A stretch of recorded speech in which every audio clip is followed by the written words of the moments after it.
Estamos de volta com Palavra Cruzada. O tema de hoje é a violência contra o idoso. A nossa convidada é a delegada Margarete de Freitas, chefe da Divisão Especializada da Mulher, do Idoso e do Portador de Deficiência.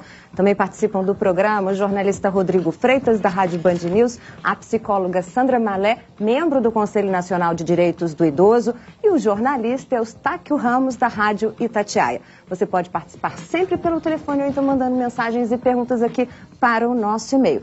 Doutora Margarete, no finalzinho do bloco a gente estava falando a respeito de que as mulheres são as principais vítimas. O Eustáquio estava lembrando, né, a questão de vítima também, de sermos vítimas também de violência normalmente. A senhora falou que pode até ser utilizada a Lei Maria da Penha nesse caso. Então, como é que fica isso? Junta o estatuto com a Maria da Penha? Com a Lei Maria da Penha. Sim, e aí a punição é maior? Não.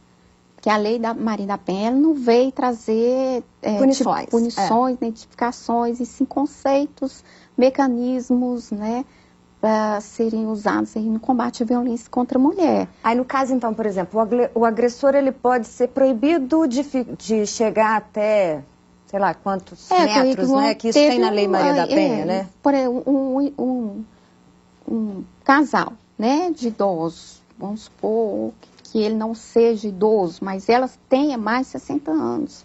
Houve uma ameaça. Então, se aplica a Lei Maria da Penha, tá? Isso porque ela tem mais de 60 anos, né? Não vai ser o Estatuto do Idoso que vai ser aplicado, e sim a Lei Maria da Penha. Então, uma, na realidade, pode suprir a outra, ou complementar? Não, são combinações de legislação. Agora, a gente acabou deixando de falar no bloco anterior sobre a questão da tipificação, né? Como é que é caracterizado um crime contra o idoso? Bom, existem os tipos penais previstos no Estatuto do Idoso, né? É uma lei específica, então, dependendo aí do que ocorreu, do fato, há o enquadramento do Estatuto do Idoso. Se não houver esse enquadramento do Estatuto do Idoso, por exemplo, maus tratos. O maus tratos, ele não é enquadrado no Código Penal contra o idoso, e sim na lei especial, que a lei especial se sobrepõe à lei geral, que é o Código Penal. Então, é bem específico maus tratos, no caso aí do idoso. O abandono também, né? Não é aquele abandono, de se abandonar o idoso. É quem tem a obrigação de cuidar do idoso, por exemplo, ele recebeu uma alta no hospital, aí a família não vai lá buscá-lo. Isso é um abandono. É um abandono dentro do Estatuto do Idoso. Tem uma pergunta... Só um instantinho. E tem também, por exemplo, as tipologias, né, da violência. A gente tem o cárcere privado, né? Porque o idoso ele tem o direito de ir e vir, e muitas vezes os filhos impedem ele, muitas vezes elas, né, as idosas de sair de casa e tudo mais, né? Tem a sexual, porque é um mito achar que só jovens são vítimas de abuso sexual. A mulher idosa também é vítima. Aí, né, já vai, né, no Código Penal e não no Estatuto do Idoso. Então para cada tipo de crime tem uma... Tem que ver, né, qual é o fato que ocorreu, se pode se enquadrar no Estatuto ou no Código Penal, ou numa lei especial. Ou numa outra lei, como a Maria da Penha. Ou pode haver também a combinação, né, do Código Penal com a Lei Maria da Penha, e se tratando da vítima que é idosa, né, tem mais de 60 anos. E quando é autonegligência? O próprio idoso que não aceita, não se cuida, não aceita que o outro cuida, vende as coisas que estão em casa... É uma ameaça para a sociedade, para ele mesmo. E não existe família para poder cuidar. E às vezes a família... Para cuidar, não. Os filhos, né? Às vezes a família está assim... Quem tem dever legal de cuidar, isso que é importante saber. Quem tem dever legal de cuidar. Porque o Estatuto traz as normas, mas amar...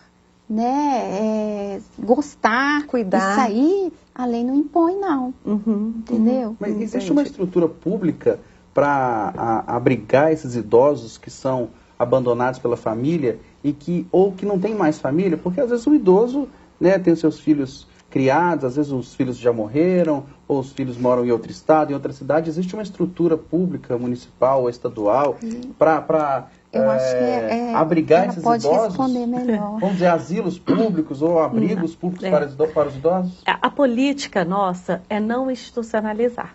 Né? Então, esse é o nosso objetivo.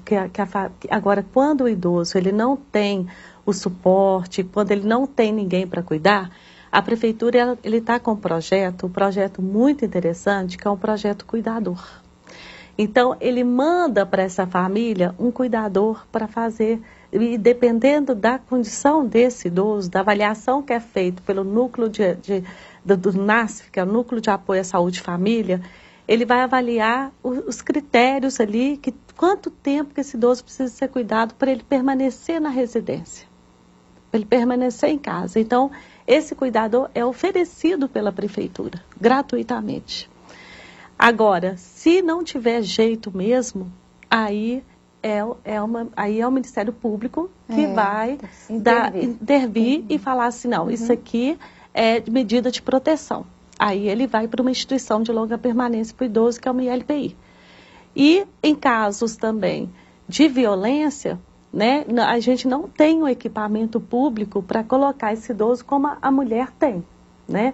A gente não, na prefeitura existe porque a casa... no caso da mulher tem a casa-abrigo. A casa-abrigo. A gente não tem essa casa-abrigo, mas a gente tenta trabalhar. Às vezes ele fica até temporariamente no ILPI, enquanto arruma essa relação, enquanto estrutura um pouco essa família para ter essa idosa de volta. Mas, Sandra, por exemplo, isso você está colocando como exemplo Belo Horizonte, que é uma capital, que tem uma estrutura, mas os idosos que moram no interior? Como é que é a situação hoje nessas outras cidades? Olha, a gente tem, por exemplo, em termos de denúncia, a gente tem um Conselho Estadual do Idoso. Então, o Conselho Estadual e as delegacias também. Agora, o que a gente tem, o que é importante, como eu sou do Conselho Nacional, a gente ajudar que os municípios que não tenham conselho, que eles criam um Conselho Municipal do Idoso, né? Que tenha Conselho Municipal em todos os municípios. Que aí ele vai pressionar o prefeito, ao poder público, ao executor, que haja políticas para o idoso dentro daquele município. Que cada município tem que responder pelos seus idosos. Mas né? as pequenas cidades estão assumindo isso de fato e estão conscientes da importância que tem esse tipo de iniciativa, a criação do conselho, o fato de existirem políticas públicas voltadas para o idoso? É interessante que agora nós vamos fazer a 3ª Conferência Nacional do Idoso e com isso a 3ª Conferência Estadual e Municipal. Então, na conferência, um dos eixos temáticos que nós vamos trabalhar é a questão do conselho, né? A importância daquele município assumir, aquele município assumir os seus idosos, né? E o próprio idoso lutar, porque o conselho ele tem representatividade do idoso, da pessoa idosa. Então, a pessoa idosa que vai ter que brigar, né, entre aspas, que vai ter que pedir, solicitar o seu direito. Que naquele município tenha ações, na verdade, projetos o direito e ações. dele que é garantido por lei. Justamente. Porque o conselho, se eu não me engano, é uma das... Está dentro do estatuto também. Tá. Né?